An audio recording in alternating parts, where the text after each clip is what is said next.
নিষ্কাম কর্ম। নিষ্কাম কর্মতে শান্তি হয়। এই যে ধার্মিক জীবনযাপনে শান্তি হয়, মরাল লাইফ, যে মরাল লাইফ, এথিক্যাল লাইফ যদি আমরা যাপন করি, তাহলে রাত্রির অন্তত শান্তিতে শুতে পারবো। আমার বিবেকের দংশন থাকবে না যে তুমি লোকটা খারাপ, তুই লোকটা ভালো না হয়ে, এটা আমার অন্তরাত্মা বলবে না। আমার শান্তি হয় তাতে। আরেকটু গভীরে গেলে দেখি, আচ্ছা যে কাজগুলো আমরা করছি নৈতিক, কিন্তু নিজের জন্য করছি, আমি আমার টাকা পয়সা হবে, আমার সংসার ভালোভাবে চলবে, আমার স্বামী স্ত্রী পুত্র বাবা মা সুখে স্বচ্ছন্দে থাকবে, আমি খুব ভালো থাকবো, কোনোটাই খারাপ নয়। আর সবটাই তো মহারাজ আমি তো কিন্তু অনৈতিকভাবে করছি না, যতটা উইদিন দ্য লিমিটস, লক্ষণ রেখার মধ্যে থেকে আমি করছি, সেখানেও যদি আরেকটু আমরা এগিয়ে গিয়ে নিঃস্বার্থভাবে করতে পারি, আমি আমারটা বাদ দিয়ে যেটা ঠিক করা উচিত, অন্যদের মঙ্গল আমি করে যাব, আমার চাই না কিছু, এই ভাবটা যদি নিয়ে আসি, ইটস নট ডিফিকাল্ট। বিশেষ করে জীবনে একটু ম্যাচিওরিটি এলে, আমি নতুন ইয়াং স্টুডেন্টদের বলি না, যাদের আধ্যাত্মিক ভাব এসেছে একটু, তাদের আমি বলি যে যখন ভেবে দেখো সত্যি কি কিছু বাইরে চাওয়ার আছে? কিচ্ছু চাওয়ার নেই। যা চাইবে, আমরা মনে করি আমি যদি সুখ সমৃদ্ধি সব ভোগের জিনিস আমার নিজের জন্য নিয়ে আসি, তাহলে আমি খুব খুশি থাকবো। হয় না। এটা যে ম্যাচিওর, একটু কিছুদিন পরে দেখে একটু ভেবে দেখবেন, আমি তো সারা জীবন খেটে এলাম এইটাকে সুখী করার জন্য। তা 20 বছর কারোর কেউ বেঁচে আছে, কেউ 40 বছর পরে, কেউ 50, 60, 70, 80 বছর পরে। বলুন তো, নিজেকে বলুন, কাউকে বলতে হবে না। আমি সারা জীবন খেটে, নিজের জন্য খেটে, আজ 40, 50, 60 বছরের এফার্টের পরে, সেই যখন বেবি ছিলাম তখন থেকে চেষ্টা করে যাচ্ছি আমি সুখী থাকবো। Are you successful? Am I successful? আমি কি আজকে সুখী? বলতে পারবো যে আমার আর কোনো দুঃখ কষ্ট নেই, আমি খুব আনন্দে আছি, আর কিছুই আমার চাই না, সব ঠিক আছে? বলতে পারবো না আমরা। নিজের স্বার্থের চেষ্টা করতে করতে আজ অব্দি কেউ সুখী হয়নি। স্বামী বিবেকানন্দ বলছেন, selflessness, unselfishness is more paying, but it takes maturity to understand this. নিষ্কাম ভাব, নিঃস্বার্থভাবে যদি কাজ করা, জীবনযাপন করা, এটা কিন্তু আরো বেশি প্রফিটেবল, এতে আনন্দ অনেক বেশি আছে, কিন্তু একটু ম্যাচিওরিটি লাগে এটা বুঝতে। প্রথমে মনে হয় আমি নিজের জন্য করলেই সুখী থাকবো, কিছুদিন পরে এটা বুঝতে হয় যে না, এর থেকে অনেক বেশি আনন্দ যদি আমি অন্যদের জন্য কিছু করতে পারি। আর তার জন্য বেশি কিছু, এটা it's a matter of attitude, matter of attitude. এটা যে আমি অনেক টাকা রোজগার করব তারপরে অন্যদের জন্য, সে করবে না কোনোদিন। অনেক টাকা রোজগার করে তারপর অন্যদের জন্য মঙ্গল করব, সে আরও করেই যাবে, ওটা এক হ্যাবিট হয়ে যায়। ক্ষমতা, আমি খুব পাওয়ারফুল হব, যখন মন্ত্রী হয়ে যাই তারপরে লোকের মঙ্গল করব, হবে না, তখনও হবে না। এটা একটা অ্যাটিটিউড, যে প্রথম থেকে করে যাচ্ছে, কম বয়স থেকে করে যাচ্ছে, অল্প পয়সা দিয়েও করে যাচ্ছে, অল্প ক্ষমতা দিয়েও করে যাচ্ছে, সে যখন বৃদ্ধ হবে, প্রবীণ হবে, সে যখন খুব ক্ষমতাশালী হবে, সে যখন খুব ধনাঢ্য হবে, তখনও করে যাবে সে।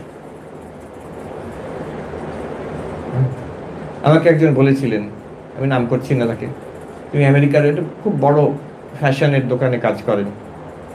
তো তিনি বলেছিলেন যে আমাদের আগেকার প্রেসিডেন্ট যিনি ট্রাম্প, তো ট্রাম্প মহাশয়, আমাদের আশ্রম যেখানে তার থেকে একটু দূরেই ওনার বাড়ি, ওই ট্রাম্প টাওয়ার্সে। তো তিনি ওইখানে নিউ ইয়র্কের বিখ্যাত ফ্যাশন দোকান, সেখানে আসবেন। কখন আসবেন? নিজে চলে আসতেন। কখন আসবেন? যখন তোয়ালেতে 20% সেল ডিসকাউন্ট পাওয়া যাবে, ওইটুকু টাকা বাঁচানো, তাতেও আনন্দ। কিন্তু মাল্টিবিলিয়নের এই ওটা একটা ব্যাড হ্যাবিট হয়ে যায়। আমি যদি অন্যভাবে দেখি, আমি কালকে বলছিলাম যে একটা পড়েছিলাম অনেক দিন আগে, একজন ভদ্রলোক লিখছেন আমেরিকাতে, তারা ছোট গ্রামে থাকতেন, তারা খুব গরিব অবস্থায় মানুষ হয়েছেন, বলছে বাবা ছিলেন না, মা একা আমাদের মানুষ করেছে। আর আমাদের চার্চ, গ্রামের চার্চে একটা ফাদার বললেন যে তোমরা টাকা জোগাড় করো, প্রতি বছর আমরা একটা ফ্যামিলি, সবচেয়ে যারা নিডি ফ্যামিলি, তাদের দেওয়া হবে। তা সারা বছর আমি, আমার ভাই বোনেরা উৎসাহ নিয়ে আমাদের পকেট মানি স্যাক্রিফাইস করে, হ্যাঁ, মা বলেছিলেন জোগাড় করে দেবো, সেই দিন আমরা শেষে গিয়ে ফাদারকে দিয়ে দেবো। যারা আমাদের এই গ্রামের মানুষ যাদের দরকার, যারা সবচেয়ে গরিব, তারা পাবে, কি আনন্দের কথা ভাবো। তা আমরা খুব উৎসাহ নিয়ে করতাম। দিন চার্চে গেছি, অ্যানাউন্সমেন্ট হবে, সবাই বসে আছে, ওই যা পুরো টাকা জড়ো হয়েছে সে টোটাল অ্যামাউন্টটা একটা ফ্যামিলিকে দেওয়া হবে সাহায্য করার জন্য। আমরা অবাক হয়ে গেলাম যখন আমাদের নাম ডাকা হলো। তারা হচ্ছে মানে হোল গ্রামের সবচেয়ে গরিব ফ্যামিলি, কিন্তু তাদের মা কখনো ওদের জানতে দেয়নি যে আমরা গরিব।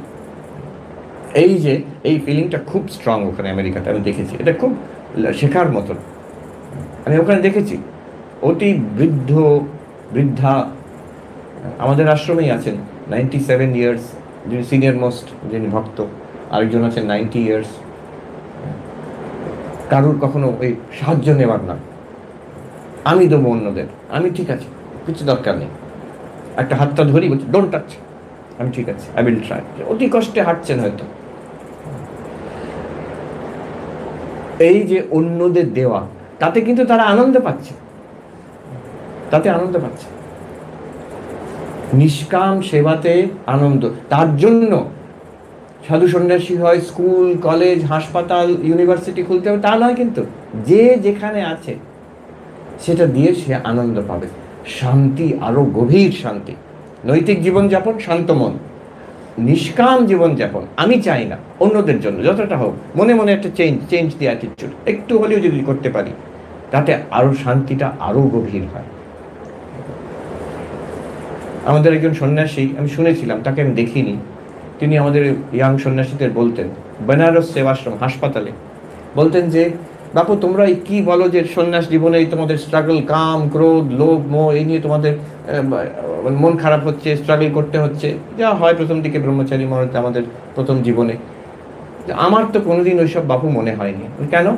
আমি যখন এখানে আসি যোগদান দিই রামকৃষ্ণ সঙ্গে অনেক বছর আগে, সে ইন্ডিপেন্ডেন্সের আগে, স্বাধীনতার আগে, হাসপাতালে এত লোকের অভাব, এত পেশেন্ট, আমরা সকাল থেকে চলে যেতাম, মানুষগুলো কষ্ট পাচ্ছে, আমি একটু সাহায্য করতে পারি, সকাল থেকে লেগে আছি, এই পেশেন্ট থেকে সেই পেশেন্ট, কারোর ওষুধ দেওয়া, কারোর ওই ডাক্তারকে নার্স ডেকে দেওয়া, কারোর সেই বেড প্যান পরিষ্কার করা, এই সারাক্ষণ ছুটছি আমরা। কোনো রকমে দুপুরবেলা ছুটে গেলাম আশ্রমে খেতে, অন্য সাধুরা খেয়ে চলে গেছে, আমি গিয়ে হয়তো থালা খাওয়া ঠান্ডা পড়ে আছে সেটা খেয়ে আবার ছুটে ফিরে এলাম হাসপাতালে। আমি কি করে রেস্ট করবো? আমি জানি ওই পেশেন্ট কষ্টতে আছে, তাকে আমি একটু অন্তত সাহায্য করতে পারি। করতে করতে সন্ধ্যা আরতি মিস হয়ে গেল, সন্ধ্যাবেলা আমার জবদান হলো না, আমি রাত্রিরে ফিরে গেলাম, খাবার রাখা থাকতো, খেয়ে এত ক্লান্ত, কোনো রকমে জবদান করে শুয়ে পড়তাম, তারপরে আবার চলতো। এইভাবে 40টি বছর কেটে গেল। আমার তো কোনোদিন মনে হয়নি আমার কোনো কষ্ট হচ্ছে বলে, আমাকে আমার মনে রাগ হচ্ছে, কাম ক্রোধ লোভ এসব হচ্ছে। এই দেখুন, নিষ্কামভাবে, অবশ্য তার স্ট্যান্ডার্ডও মানতে হবে, তার যে কোনোদিন তিনি কমপ্লেন করেননি, তার মনে হয়নি যে আমার এত কষ্ট, আমার এত চাপ। 40 বছর কাটিয়ে দিলেন, একটা পূর্ণ মানুষ, একটা পূর্ণ সাধু তৈরি হয়ে গেলেন ওই মেশিন দিয়ে। অবশ্য সেরকম সপ্ত মানুষও হতে হবে, নিষ্কামভাবে আনন্দ। আমি এরকম অনেক লোককে দেখেছি। এই রিসেন্টলি একজন ভদ্রলোকের সঙ্গে পরিচয় হলো, তিনি আমি নাম বলতেই পারি, অচ্যুত সামন্ত বলে, উড়িষ্যার লোক। তো আগে আমাকে দেখাতে নিয়ে গেল যে আমি তো ভুবনেশ্বরে ছোটবেলায় ছিলাম, দেখেছি একটা রাস্তা, সেখানে নন্দনকাননের রাস্তা ছিল ছোটবেলায়, আমি দেখেছি জঙ্গল দুদিকে, কিচ্ছু নেই। এখন সেখানে একটা bustling township, university township, 60,000 plus students, 60,000-এর ওপর ছাত্রী ওখানে পড়াশোনা করে। এই সব একটি মানুষের জন্য, এই অচ্যুত সামন্ত। আমাকে তার গল্প একজন বললো যে উনি একজন কলেজের জুনিয়র লেকচারার ছিলেন কেমিস্ট্রির। একদিন হঠাৎ কি হলো, তিনি সব ছেড়ে দিয়ে, চাকরি ছেড়ে দিয়ে, 12টি গরিব ছাত্রকে নিয়ে, 2টি টিচারকে নিয়ে একটা ঘর ভাড়া করে আরম্ভ করলেন। সেখান থেকে আজকে 60,000 প্লাস স্টুডেন্টস।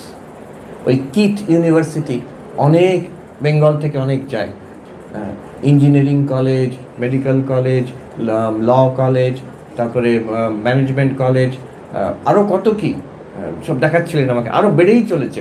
একটা দিক হচ্ছে ওরা বেশ ভালোই চার্জ করে, টাকা তোলে। আচ্ছা, সেই যে টাকাটা তুললো, আর বেশিরভাগ ছাত্র সব উড়িষ্যার বাইরের থেকে আসছে, ওইখানে থাকছে সব। আচ্ছা, সেই যে টাকাটা তুললো সেটা দিয়ে কী করে? প্রফিট। কিন্তু করে কি করলো? 30,000 আদিবাসী ছেলে মেয়ে, আমার এত দেখে ভালো লাগলো, তারা জীবনে ফার্স্ট জেনারেশন লার্নার, 21টা না 22টা ট্রাইব থেকে, ইন্টিরিয়ার এরিয়াস থেকে তাদের এনে তাদের থাকা, খাওয়া, পড়া, মেডিসিন সব ফ্রি, ক্লাস 1 থেকে 12 অবধি। আর কি ওদের সব ফ্যাসিলিটি আমাকে ঘুরিয়ে দেখাচ্ছিল। একটা হলে নিয়ে গেল ওই ছাত্রদের কিছু বলার জন্য, 7,000 ছেলে মেয়ে বসে আছে একটা হলের মধ্যে। আমি 2-3 মিনিট বললাম, সত্যি একটা মানুষের নিঃস্বার্থ চিন্তার জন্য। আমি সেই ভদ্রলোককে দেখা করতে এসেছিলেন মঠে, আমি ভদ্রলোককে জিজ্ঞেস করলাম, সবাই বলে আপনি এত ত্যাগ করেছেন সারাদিন করে, এখনও কিন্তু উনি কোনোটার উপরে কন্ট্রোল রাখেনি, কোনো টাকা নিজের নেন না, আর নিজের ফ্যামিলি মেম্বারকে কিচ্ছু দেননি, সব অন্য বাইরের লোকে যে বসানো আছে। ওরা ওখানকার লোকেরাই কত প্রাইড নিয়ে আমাকে বলছিল, ওনাকে শুধু ফাউন্ডার বলি আমরা। উনি একটা অফিসও রাখেননি ওখানে, উনি অফিসে কাজ করেন কোথায়? লনে বসে, ঘাসের উপর বসে কাজ করেন, যার সঙ্গে যে দেখা করতে আসবে এখানে দেখা করবে। আর একদম একনিষ্ঠ জগন্নাথ ভক্ত, ওই একটা উনি ধরে রেখেছেন। তো ওনাকে আমি জিজ্ঞেস করলাম, আচ্ছা মানুষ এত বলে আপনার ত্যাগের কথা, আপনি বলুন আমার যেটা ধারণা, আপনি কি মনে করছেন আপনি ত্যাগ করেছেন? উনি বলছেন একেবারেই নয় মহারাজ, আমি তো খুব আনন্দে আছি, আমি এত পেয়েছি, এত আনন্দ, এত তৃপ্তি, এত স্যাটিসফ্যাকশন আমার কোনো বিন্দু মাত্র কোনো ত্যাগ বলে মনে হয় না, কিছুই ত্যাগ করিনি আমি। দেখুন এই নিঃস্বার্থভাবে করলে মানুষের কত তৃপ্তি। আমরা সবাইকার আমাদের অনুভব যে নিজের জন্য যা করেছি অনেক সময় আমাদের গ্লানি হয়, ভুলেও গেছি, লাভও হয়নি কিছু, কিন্তু অন্যের জন্য যদি এতটুকু করে থাকি, কাউকে যদি কিছু দিয়ে থাকি, এতটুকু দিয়ে থাকি, আর ভালো প্রতিষ্ঠান এরকম কিছু দিয়ে থাকি, কিছু সাহায্য করে থাকি, এটা কিন্তু সারা জীবনের শান্তির খোরাক দেবে আমাকে। আমি যদি ফিরে তাকাই আমি জীবনে কি কি করেছি, তার মধ্যে এটা থাকবে কিন্তু, যেটা আমাকে এখনো ভীষণ, কোনোদিন সেটা গ্লানি হবে না, কোনোদিন সেটা দুঃখ হবে না। You will never regret something done for others. অদ্ভুত, আমরা ভাবি নিজের জন্য করলে আমি তৃপ্তি পাবো, হয় না, অন্যর জন্য করলে অটোমেটিক তৃপ্তি, আর সেই তৃপ্তি থেকে যাবে শেষ পর্যন্ত। আমার শেষ অবস্থায় যদি ভেবে দেখি ওই মানুষটিকে সাহায্য করেছিলাম, ওই প্রতিষ্ঠানটাকে আমি কিছু দিয়েছিলাম, সেটা আমার শান্তির কারণ। তো শান্তি আসে নিষ্কাম জীবন যাপন থেকে, সেবার ভাব থেকে। আমি ভোগ করব এটাকে না করে অন্যরা করুক, অন্যদের তাতে আমার কিন্তু বিন্দুমাত্র কম পড়বে না, আমার বিন্দুমাত্র কম হবে না। তখন আমাকে ছুটতে হবে না ওই 20% তোয়ালেতে কোথায় কম পাওয়া যাচ্ছে, না, সেই টাকাটা করতেন বলরামবাবু, করতেন টাকা বাঁচিয়ে বাঁচিয়ে বাঁচিয়ে করতে, বাবা কি কিনতে মানুষ, কিন্তু সবটা উনি ব্যয় করতেন ঠাকুরের জন্য, সাধু সন্ন্যাসীদের জন্য। তাই জন্য পুণ্যাত্মা, তিনি পুণ্যাত্মা।